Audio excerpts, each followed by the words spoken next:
వనకన్యల వరాలు. ఒక గయ్యాలి భార్యకు అమాయకుడైన భర్త ఉండేవాడు. అతను అమాయకుడే కాదు, సొమరిపోతు కూడా. ఏ పని చెయ్యడం లేదని, ఏమీ సంపాదించడం లేదని భార్య భర్తను సాధిస్తూ ఉండేది. ఆమె కోపంగా ఉన్న వేళల్లో అతను ఇంట్లో నుంచి పారిపోయేవాడు. ఆమె శాంతించిన తరువాత మెల్లగా ఇల్లు చేరేవాడు. ఓ రోజు ఏదో ఓ విషయం మీద ఆమెకు పిచ్చి కోపం వచ్చింది. తిట్టిన తిట్టు తిట్టకుండా తిట్టి చద్ది అన్నం పచ్చడి గిన్నెలో మూటగట్టి మొహాన కొట్టింది. ఎటైనా వెళ్ళి ఏదైనా పనిచేసి ఎంతో కొంత సంపాదించుకురమ్మంది. లేకపోతే అసలు ఇంటికి రావద్దని దబారున తలుపు వేసుకుంది. చద్ది మూట భుజం వేసుకొని గత్యంతరం లేక ఆ అమాయకుడు పై ఊళ్ళకు ప్రయాణం అయ్యాడు. అలా మైళ్ళకు మైళ్ళు నడిచి చిన్న చిన్న ఊర్లన్నీ దాటి ఒక అడవిలో 3 దారులు కలిసే చోట ఆగాడు. అక్కడొక పెద్ద మర్రి చెట్టు ఉంది. తీవ్రమైన ఎండ, అందులో అలవాటు లేని నడక. అమాయకుడు పూర్తిగా అలసిపోయాడు. చెట్టు నీడ కనపడగానే విశ్రాంతి తీసుకుందాం అనుకున్నాడు. చద్దిమూట ఒక కొమ్మకు వేలాడదీసి దాని కింద ఒళ్ళు మరిచి నిద్రపోయాడు. కొద్దిసేపటికి ఆ దారిన పోతూ పోతూ వనకన్యలు ఆ ఆగంతకుణ్ణి చూశారు. తమ ప్రాంగణంలోకి అడుగుపెట్టిన నరుడు ఎవ్వరా అని వాళ్ళు అతన్ని పరిశీలనగా చూశారు. ఎవరో బికారివాడులే అని వెళ్ళిపోబోతున్న సమయంలో చెట్టుకొమ్మకు ఉట్టిలా వేలాడుతున్న చద్దిమూట కనిపించింది వారికి. అందులో ఏముంటుందోనని విప్పి చూశారు. పచ్చడి మెతుకుల కమ్మటి వాసన గుప్పుమంది. వాళ్ళు వనకన్యలు, అరణ్య దేవతలు. స్వర్గంలో వారు తినని పదార్థమంటూ లేదు, వారికి తెలియని రుచి అంటూ లేదు. కానీ పేదవాడి పచ్చడి మెతుకులు వాళ్ళు ఎన్నడూ చూడలేదు. వారికి వాటి రుచి కూడా తెలియదు. అందుకే వనకన్యలంతా ఒక్కో ముద్ద పచ్చడి మెతుకులు తీసుకొని రుచి చూశారు. అమృతాన్ని తలదన్నేటట్లుగా ఉందనిపించింది. తమ పాయసాలు, పానీయాలు, చిత్రాన్నాలు, పరమాన్నాలు అన్నీ ఆ పచ్చడి మెతుకుల ముందు బలాదూర్ అని అనిపించింది వారికి. చద్ది అన్నం తినడంలో వారికొక గొప్ప సంతృప్తి కలిగింది. తమకు ఒక కొత్త రుచిని అనుభవంలోకి తెచ్చిన ఆ నరమానవుడికి ఏదో ఒక విధంగా సహాయపడదామనుకున్నారు. అతని మీద తమ కటాక్షాన్ని కురిపించి అదృష్టమయ్యారు. అమాయకుడు నిద్రలేచి కూర్చున్నాడు. కడుపులో ఆకలి ఖరఖరామంది. చద్దన్నం తిందామని మూట దించుకున్నాడు. పచ్చడి లేదు, మెతుకులు లేవు, అంతా ఖాళీ. అందులో 3 చిన్న గిన్నెలు మాత్రం ఉన్నాయి. ఆకలి మండిపోతున్న కోపంలో గిన్నెల్ని నేలకేసి కొట్టాడు. తన గయ్యాలి పెళ్ళాం అన్నం పెట్టకుండా ఒట్టి ఖాళీ గిన్నెలు మూట కట్టిందేమోనని అతని అనుమానం. కానీ ఒక అద్భుతం జరిగింది. గిన్నెలు నేల మీద పడగానే అందులోంచి అందమైన అమ్మాయిలు పుట్టుకొచ్చారు. ఒక్కొక్కరి చేతిలో ఒక్కొక్క వంటకం ఉంది. వాళ్లను వాళ్ళ ఆర్భాటాన్ని చూసి అమాయకుడు కంగు తిన్నాడు. అక్కడి నుంచి పారిపోదామని ప్రయత్నించాడు. కానీ వాళ్ళు అతన్ని సగౌరవంగా కూర్చోబెట్టి బంగారు పల్లెరల్లో భోజనం వడ్డించారు. అతను జీవితంలో కనీసం కనీవిని ఎరుగని వంటకాలెన్నో వెండి గిన్నెల్లో అమర్చారు. కొద్దిసేపటికి అమాయకుడికి ఒక విషయం అర్థమైంది. వాళ్ళంతా తనను ఆదరిస్తున్నారంటే బహుశా తనే వాళ్లకు యజమాని అయి ఉండాలి. తిన్నంత తిని ఇక చాలు అన్నాడు. అంతే, ఆహార పదార్థాలతో సహా బంగారు పళ్ళాలు, వెండి గిన్నెలు అన్నీ మాయమయ్యాయి. అమ్మాయిలు మాయమైపోయారు. మళ్ళీ ఎప్పటిలా తన చద్ది అన్నం గిన్నె, అందులో 3 మహిమలు గల గిన్నెలు అమర్చి ఉన్నాయి. తన అదృష్టం పండిందనుకున్న అమాయకుడు ఆ మహిమల గల గిన్నెల్ని కళ్ళకద్దుకున్నాడు. తన భార్య తనను ఇక తిట్టదని, భక్తితో గౌరవిస్తుందని రెట్టింపు ఉత్సాహంతో మూట భుజాన వేసుకొని ఇంటి దారి పట్టాడు. ఆత్మస్థైర్యం పుంజుకున్న అమాయక భర్త భార్య ముందు మ్యామ్ మ్యామ్ అనలేదు. చాలా హుందాగా ప్రవర్తించాడు. తను సాధించుకొచ్చిన మహిమగల గిన్నెల గొప్పతనం ఏమిటో బోధపరిచాడు. ఆ ఇల్లాలి ఆనందానికి అంతులేదు. గిన్నెల్ని దేవుడి గదిలో పెట్టి పూజ చేసింది. మనం వాటిని వాడుకోబోయే ముందు ఊరి వాళ్ళందరికీ భోజనాలు పెట్టి వాళ్ళ ఆశీస్సులు పొందుదామండి అంది.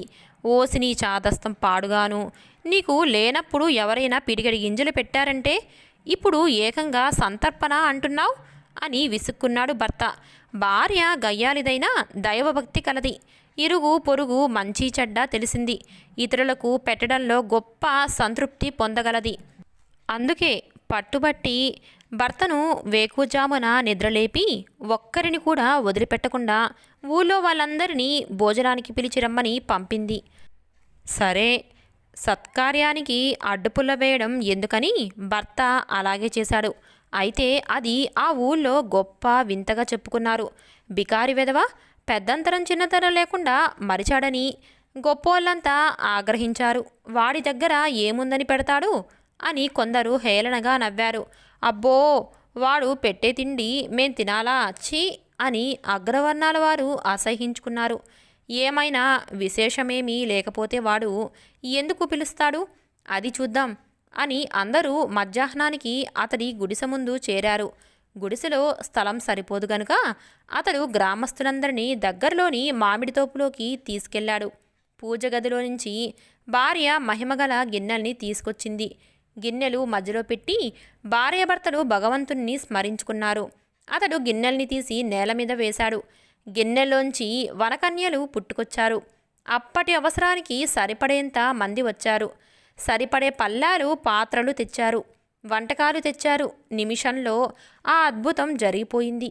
ఊరి వాళ్ళంతా హాయిగా కూర్చోవడానికి ఏర్పాట్లు జరిగాయి. అందరి ముందు గుమ్మగుమ్మలాడే ఆహార పదార్థాలు వేడివేడిగా కనిపించాయి. అప్సరసల్ని తలదన్నే అమ్మాయిలు ఒకరిని మించిన సౌందర్యరాశి మరొకరా అన్నట్లు భోజనాల బంతుల మధ్య చకచకా తిరిగారు. ఊరి జనమంతా సుష్టుగా భోజనం చేశారు. భార్యాభర్తల్ని ఆశీర్వదించి వెళ్ళారు. కొందరైతే తినుబండారాల్ని తమ తమ ఇళ్లకు మూటలు కట్టుకుపోయారు కూడా. ఒక దరిద్రుడు అంత గొప్ప విందు ఇవ్వడం, పైగా ఊళ్ళోని వాళ్ళందరినీ పిలవడం వింతల్లోకెల్లా వింత వార్త అయ్యింది. విషయం జమీందారు గారికి తెలిసింది. ఒకరోజు స్వయంగా ఆయనే అమాయకుడి గుడిసెకు వచ్చి భోజనం కావాలన్నాడు. భార్యాభర్తలిద్దరూ భయభక్తులతో ఏర్పాట్లు చేశారు. మహిమగల గిన్నెలు ఉపయోగించి ఆయన కోరికే తీర్చారు. జమీందారు పీకల దాకా తిని దరిద్రుడికి ఇంత అదృష్టమా అని ఈర్ష్యపడ్డాడు. ఎంత ధనమైనా ఇచ్చి వాటిని తన సొంతం చేసుకోవాలని పథకం వేశాడు. కానీ అది ఫలించలేదు. వనకన్యలు అనుగ్రహించి ఆ అమాయకుడికి ఇచ్చిన వరాలు ఆ గిన్నెలు. అవి అతడు ఉపయోగించడానికి మాత్రమే. అవి చేతులు మారితే వాటిలో ఏ మహిమ ఉండదు. ఎవరైనా ఆ గిన్నెల్ని దొంగిలించినా ఫలితం శూన్యం. పని చెయ్యకపోగా ఎగిరి వచ్చి మళ్ళీ అతడి చేతిలోనే వాలుతాయి. విషయమంతా గ్రహించిన జమీందారుకు తన ఐశ్వర్యమంతా వృధా అనిపించింది. అందమైన వనకన్యలు రమ్మంటే వస్తారా? దేవతలు భుజించే ఆహార పదార్థాలు తెమ్మంటే తెస్తారా? ఎలాగైనా సరే మంచి మార్గంలో దీనిలోని కిటుకు ఏమిటో తెలుసుకోవాలి అని నిశ్చయించుకున్నాడు. అమాయకుడితో స్నేహం పెంచుకున్నాడు. విలాసవంతమైన భవనం, వెండి బంగారాలు, ధనం బహుమతులుగా ఇస్తూ పోయాడు. కొన్ని రోజుల తర్వాత మహిమగల గిన్నెలు సంపాదించిన వైనం ఏమిటో చెప్పమన్నాడు. తమకు ఇన్ని సౌకర్యాలు అందిస్తున్న జమీందారుకు ఒక చిన్న అనుభవం గురించి చెప్తే పొయ్యేదేమిటి అని అనుకున్నాడు ఆ అమాయకపు భర్త. స్వార్థ చింతన లేని అతని భార్య ఆ ఆలోచనను బలపరిచింది. అమాయక భర్త తన చద్ది అన్నం మూట విషయం పోసగుచ్చినట్టు వివరించాడు. ఓస్, ఇంతేనా అనుకున్న జమీందారు తన వంటవాళ్లతో మేలైన వంటలన్నీ చేయించాడు. వాటిని అడవిలో 3 దారులు కలిసే చోట మర్రి చెట్టు నీడలో పెట్టించాడు. సేవకులను దూరం పంపించి అతను నిద్రపోయినట్లు నటించసాగాడు. పగలు దాటింది, సాయంత్రమైంది. సాయంత్రం దాటింది, చీకటి పడింది. అలా జమీందారు ఎప్పుడు నిద్రపోయాడో అతనికే తెలియదు. ఉదయమే లేచి చూస్తే వంటకాల గిన్నెలేవీ ఖాళీ కాలేదు. సరికదా, అదనంగా 3 చిన్న గిన్నెలు కనిపించాయి. అవే మహిమగల గిన్నెలుగా గుర్తుపట్టాడు జమీందారు. ఊళ్ళోకి వెళ్ళగానే దండోరా వేయించాడు.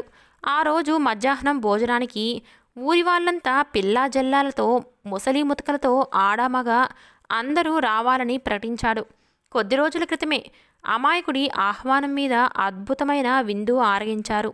మళ్ళీ మరో విందుకు పిలుపు రావడం తమ అదృష్టంగా భావించారు ఊరివాళ్ళు. ఆ పూట పచ్చి మంచినీళ్ళు కూడా ముట్టుకోకుండా విందుకు సరైన న్యాయం చెయ్యాలనుకుని ఊరి జనం తండోపతండాలుగా జమీందారు బంగళాకు చేరుకున్నారు. తను తన దేవతలకు పచ్చడి మెతుకులకు బదులు అద్భుతమైన వంటకాలు సమర్పించుకున్నాడు కాబట్టి తనకు మరింత శక్తిగల మహిమగల గిన్నెలు ప్రసాదించి ఉంటారని జమీందారు భావన. బికారిగాడికిచ్చిన విందు కన్నా తను ఇచ్చే విందు 1000 రెట్లు బావుండాలని, జనమంతా తనకు జేజేలు కొట్టాలని ఆయన ఆశ. ఊరి జనమంతా భోజనానికి రాగానే జమీందారు తన మహిమగల గిన్నెల్ని బయటకు తీసి నేల మీద కొట్టాడు. అంతే, మళ్ళీ అద్భుతం జరిగింది. ఆ గిన్నెల్లో నుంచి వందల సంఖ్యలో వస్తాదులు పుట్టుకొచ్చారు.